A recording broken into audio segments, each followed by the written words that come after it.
नमस्कार मंडळी, सह्याद्री विथ महेंद्रमध्ये आपलं स्वागत आहे। आज आपण अशा विषयावर बोलणार आहोत ज्या विषय मागील 2 दिवसापासून म्हणजे पूर्ण मराठवाडा आणि स्पेशली बीड जिल्ह्यात ज्याने उलथापालथ करण्याचा प्रयत्न सुरू केलेला आहे।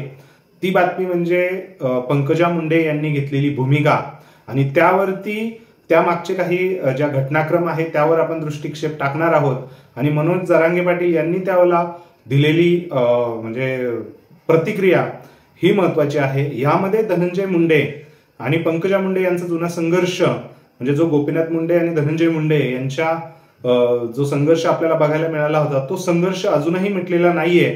या संदर्भात आपण काही दृष्टिक्षेप टाकण्याचा प्रयत्न करणार आहोत। व्हिडिओ शेवटपर्यंत बघा। व्हिडिओ आवडल्यास लाईक करा, आपल्या चॅनलला सबस्क्राईब करा आणि तुमचे विचार नक्कीच आपल्या कमेंट सेक्शन मध्ये कमेंट करून व्यक्त करा। सर्वप्रथम आपण जाणतोच गोपीनाथ मुंडे ज्यावेळेस राजकारणात होते म्हणजे त्यांच्या देहांताच्या आधी शरद पवार ते भाजपमध्ये होते। शरद पवार यांच्याकडनं त्यांचा पुतण्या धनंजय मुंडे यांनी तिकीट मिळवलं आणि जो बीडमध्ये आपल्याला मुंडे कुटुंबियांत जो संघर्ष पाहायला मिळाला तो सगळ्यांनाच माहिती आहे। पंकजा मुंडे आणि धनंजय मुंडे हे एकमेकांविरोधात विधानसभेची निवडणूकही लढवली। त्यामध्ये धनंजय मुंडे यांनी पंकजा मुंडे यांचा पराभवही केला।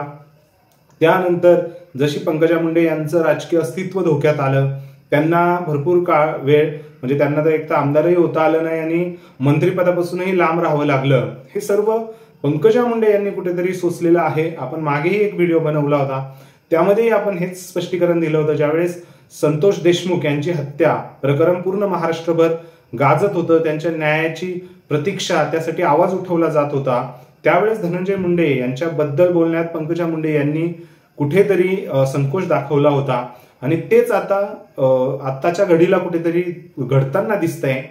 बीड असो किंवा मराठवाडा या क्षेत्रांमध्ये कुठेतरी मराठा समाजात, मराठा असू द्या किंवा वंजारी म्हणजे स्पेशली आपण जे बोलतोय ओबीसी आणि मराठा या संदर्भातला संघर्ष आता वाढतोय हे म्हणजे सगळ्यांनाच कळतंय। त्यानुसारच आता पंकजा मुंडे यांनी सांगितलंय की समाजातली दूर होण्यासाठी मनोज जरांगे पाटील यांनी आपण एकत्र काम करावं अशी आपली इच्छा आहे असं त्यांनी स्टेटमेंट केलं। हे सर्व घडत असताना हे स्टेटमेंट आत्ताच का आलं याची पार्श्वभूमी आपण बघण्यासारखी आहे। आत्ताच जे मनोज दादा जरांगे पाटील यांनी जे आंदोलन केलं होतं मुंबईमध्ये, त्यानुसार हैदराबाद गॅझेटियरच्या नोंदींमध्ये मराठा जो समाज आहे, जो कुणबी आहे, त्यांना दाखले देण्यात येतील असं ठरलं। त्यावरती ओबीसीची महाएल्गार मोर्चा त्यांनी चालू केला ओबीसी नेत्यांनी, त्यामध्ये छगन भुजबळ आहे आणि आता जी बीडमध्ये जो ओबीसी मोर्चा झाला त्यामध्ये धनंजय मुंडे हे प्रकर्षाने होते।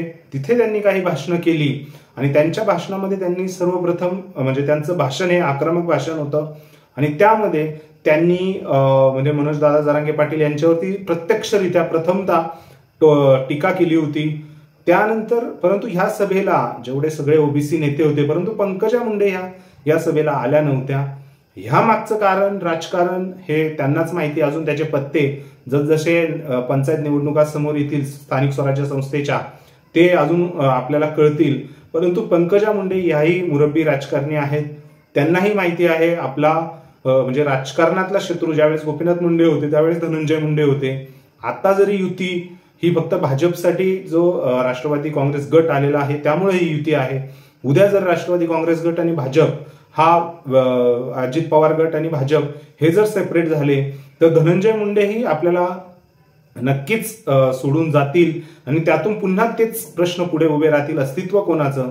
त्यामुळे पंकजा मुंडे याही अस्तित्व टिकवण्याचं काम करतायत। अस्तित्व टिकवण्यासाठी बीडच्या राजकारणात आपलं अस्तित्व सिद्ध करण्यासाठी त्यांचे प्रयत्न चालू झालेले आहेत आणि त्यामधलाच हा पहिला प्रयत्न म्हणजे मनोज दादा जरांगे पाटील यांना ओपनली मंचावरनं साथ घालणं किंवा हात पुढे करणं किंवा प्रस्ताव ठेवणं अजून आपण यामध्ये त्या वक्तव्याची हे करू शकत नाही। परंतु त्यांनी जाहीररित्या जे बोललं की समाजातली दूरी मिटवण्यासाठी मनोज दादा जरांगे पाटील यांना आपण एकत्रित घेऊन काम करू शकतो, करायला पाहिजे। त्यावरती मनोज दादा जरांगे पाटील यांनी जी भूमिका घेतली की गोपीनाथ मुंडे यांचा खरा राजकीय वारसा जर कोण चालवत असेल तर ती म्हणजे पंकजाताई मुंडे। सो ह्या गोष्टीवरनं निश्चितच कुठेतरी बीडमध्ये धनंजय मुंडे आणि पंकजा मुंडे यांचं जे कोल्ड वॉर चालू होतं, ज्यांच्यातली जी राजकीय विरोधी भास चालू होता, तो आता कुठेतरी आता पुन्हा चालू झालेला आहे असंच दिसतंय. कारण तुम्ही जर बघितलं तर परळीमधनं धनंजय मुंडे हे आमदार आहेत, खासदार बजरंग सोनवणे आहेत, पंकजा मुंडे आणि त्यांच्या बहीण प्रीतम मुंडे ह्या पहिल्या खासदार होत्या, परंतु त्यांना यावेळेस म्हणजे पराभव म्हणजे यावेळेस त्यांना तिकीटच नव्हतं दिलं. त्यांच्याऐवजी पंकजा मुंडे निवडणूक लढवली होती, परंतु त्यात पराभूत झाल्या. हे सर्व असताना निश्चितच धनंजय मुंडे यांच्याकडे लोकशाहीचं पद तरी आहे, आमदार आहेत, परंतु पंकजा मुंडे आणि प्रीतम मुंडे यांच्याकडे पद नाही. आणि असंच जर राहिलं तर कुठेतरी बीड जिल्ह्यात लोकशाही मार्गाने आपल्याला निवडून येण्यासाठी निश्चितच गोपीनाथ मुंडे यांचा वारसा चालवण्यासाठी पंकजा मुंडे आणि प्रीतम मुंडे यांना निश्चितच प्रश्न पडलेला असणार.